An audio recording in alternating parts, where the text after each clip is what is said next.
इमाम हुसैन का झंडा आज भी उसी तरह लहरा रहा है। सच बताऊं मैं आपको, कभी आपको इत्तेफाक हो तो मुल्क शाम के दिमश्क में भी जाना, जहां पर 3 साल यजीद का दरबार लगता था।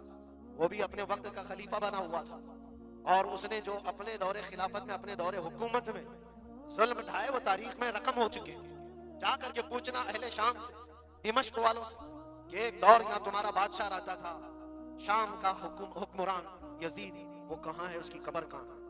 लोग तो बगलें उठा करके आपको कहेंगे कि यहाँ तो कोई ऐसी कब्र नहीं थी। हाँ, हमको पता है, बाज मौर्रिखीन ने, बाज दानिश्वर जो पढ़े लिखे, वो कहते हैं जहां पर सारा कचरा एक जगह फेंका जाता है, डंप किया जाता है दिमश्क का, वहां कहीं उसकी कब्र खो गई है, उसमें कहीं कब्र खो गई है।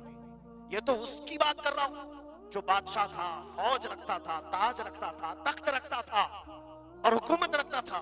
उसका सवाल ऐसे। फिर आओ इराक की सरजमीन पर और करबला था।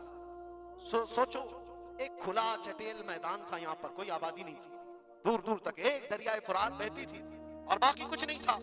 और जाकर के आप ढूंढने लग जाओगे क्यों मैदान कहाँ है, तो तुम्हें मैदान नहीं मिलेगा, हर जगह आबादी ही आबादी। एक हसीन और जमील शहर है, लोगों से पूछो कि यहाँ तो हमने सुना था रसूलुल्लाह के शहजादे हुसैन को काट करके टुकड़ों में बदल दिया गया था, उनके शहजादों को, और इमाम हुसैन के सर को अलग कर दिया गया, जिस्म को अलग कर दिया गया, उनके बेटों के जिस्म पर घोड़े दौड़ा दिए गए थे। सुना तो ऐसा था कि उनके सब जिस्म को इस तरह से बिखेर दिया गया था। वो कहाँ है? क्या मिट गए तारीख में? नहीं, आपको हाथ पकड़ कर ले जाकर ऐसे दरबार में खड़ा करेंगे जिस दरबार की ऊंचाई देखने से टोपी गिर जाती है। उस हसीन दरबार को देखते ही दिल में हैबत तारी होती है, और फिर तुम बेइख्तियार ये कह दोगे, हुसैन का दरबार देखते ही तुम्हारी जुबान से ये अल्फाज निकल पड़ेंगे, शाह अस्त हुसैन, बादशाह अस्त हुसैन। वो अब भी बादशाह है, अब भी शाह है, और हजारों लोगों को देखा है हमने हुसैन आजम की कब्र पाक के पास आते हैं।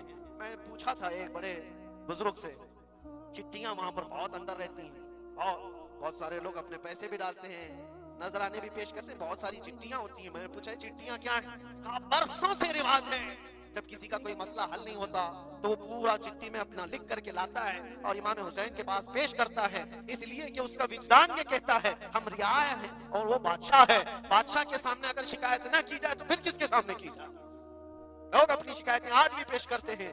मैं कहना ये चाहता हूं मेरे अजीजों, 14 सदियों के बाद भी जिसकी बादशाहत खत्म नहीं होती, वो किस बात की वजह से है? वो इस्तिकामत की बुनियाद पर है। इसीलिए तो कुरान में अल्लाह ने फरमाया, इन्नल्लज़ीना क़ालू रब्बुनल्लाह थुम्मा इस्तक़ामू, बेशक वो लोग जिन्होंने कहा हमारा रब अल्लाह है, फिर जमे रह गए, ततनज़्ज़लु अलैहिमुल मलाइका, उन पर अल्लाह फरिश्ते उतारता है, और फरिश्ते ये कहते हुए आते हैं जो इस्तिकामत